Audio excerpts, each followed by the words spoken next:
નમસ્કાર મિત્રો, સ્વાગત છે આપનું એક નવા વિડીયોમાં। મિત્રો, વિડીયો સારો લાગે તો વિડીયોને લાઇક શેર કરીને કોમેન્ટમાં જય શ્રી કૃષ્ણ જરૂરથી લખજો। આ સૃષ્ટિમાં જે કોઈએ જન્મ લીધો છે તેનું મૃત્યુ એકને એક દિવસે થાય છે। આ એક કઠોર સત્ય છે જેને કોઈ પણ શાહકાર ખોટું ઠેરવી શકે નહીં। જો કે મૃત્યુ પછી ફરીથી જન્મ થવો પણ નિશ્ચિત માનવામાં આવે છે, જેમ કે દિવસ પછી રાત આવે છે અને રાત પછી દિવસ આવે છે।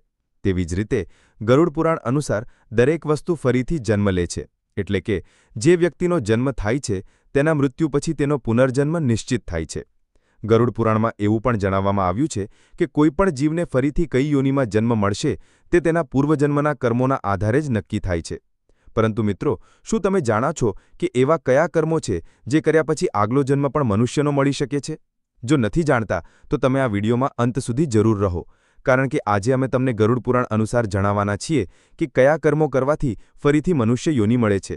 મિત્રો, ગરુડ પુરાણમાં જણાવવામાં આવ્યું છે કે દરેક કર્મનું ફળ આ સંસારમાં રહેતા દરેક જીવને મળવું નિશ્ચિત છે। મનુષ્યનો અધિકાર ફક્ત કર્મ કરવાનો છે, ફળ આપવાનો અધિકાર ફક્ત પરમાત્માના હાથમાં છે। મિત્રો, આ ઉપરાંત ગરુડ પુરાણમાં એવું પણ જણાવવામાં આવ્યું છે કે મનુષ્ય આગલા જન્મમાં કઈ યોનિમાં જન્મ લેશે તે તેના દ્વારા કરવામાં આવેલા કર્મોના હિસાબે જ નક્કી થાય છે। ચાલો હવે આ વાતને સમજી લઈએ। મિત્રો, સૌથી પહેલા અમે તમને જણાવી દઈએ કે આ જન્મમાં તમને મનુષ્ય યોનિ મળી છે તો એ નિશ્ચિત નથી કે તમારો આગલો જન્મ પણ મનુષ્ય યોનિમાં જ થશે। ગરુડ પુરાણ અનુસાર જેઓ પોતાના જીવનમાં સારા કર્મો કરે છે તેમને જ મનુષ્ય જીવનની પ્રાપ્તિ થાય છે।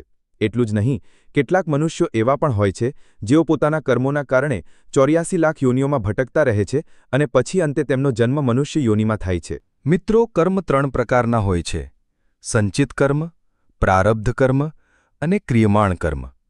સંચિત કર્મ એટલે પૂર્વજન્મોમાં કરેલા કર્મોનો સંગ્રહ। પ્રારબ્ધ કર્મ એટલે તે સંચિત કર્મોના આધારે તમને જે શરીર પ્રાપ્ત થયું છે અને પૂર્વજન્મના કર્મોમાંથી જે કર્મોનું ફળ આ જન્મમાં ભોગવવું પડે છે તે પ્રારબ્ધ કર્મ કહેવાય છે। ક્રિયમાણ કર્મ એટલે વ્યક્તિ દ્વારા વર્તમાન જીવનમાં કરવામાં આવતું કર્મ। તમારા કર્મોની મોટી સંખ્યામાંથી થોડા કર્મોના આધારે તમને આ શરીર મળ્યું છે। બાકીના તમારા સંચિત કર્મો સંસ્કારના રૂપમાં પડેલા છે।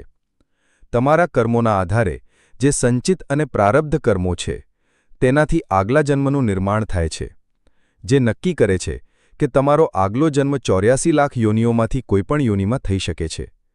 એટલે જ કહેવાય છે કે આ જન્મમાં જ ઈશ્વરના ચરણોમાં જવું જોઈએ અને કોઈને પોતાની તરફથી કોઈ કષ્ટ આપવું ન જોઈએ।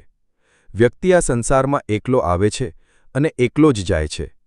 અંતિમ સમયે તેના સારા ખરાબ કર્મો, પુણ્ય અને પાપ જ તેના આગલા જન્મનું નિર્ધારણ કરે છે।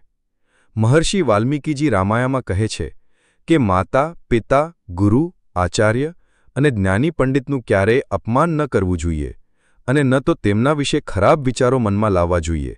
જે વ્યક્તિ આવો કરે છે તેને મહાપાપ લાગે છે। આવા લોકોને નરકમાં પાપનું ફળ ભોગવવું પડે છે, ભલે તે ગમે તેટલું દાન પુણ્ય કરે। આ વાતને કોઈ પુણ્ય નષ્ટ કરી શકે નહીં।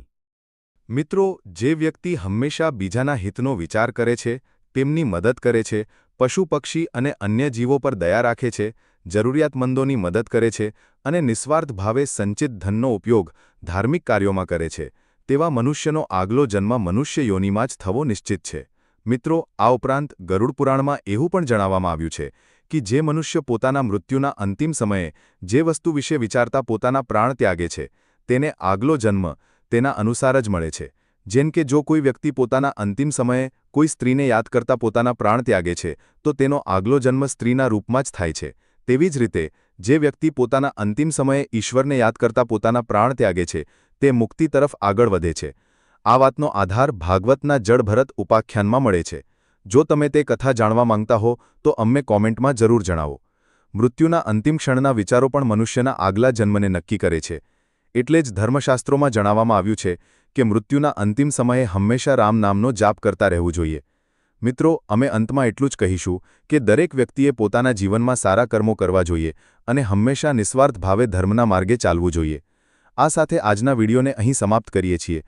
તમને અમારી માહિતી કેવી લાગી અમને કોમેન્ટમાં જરૂર જણાવો અને તમારા મિત્રો સાથે શેર કરવાનું ભૂલશો નહીં, કારણ કે ખુશીઓ અને જ્ઞાન વહેંચવાથી જ વધે છે। ફરી મળીશું કોઈ નવા વિડીયો સાથે। ત્યાં સુધી નમસ્કાર।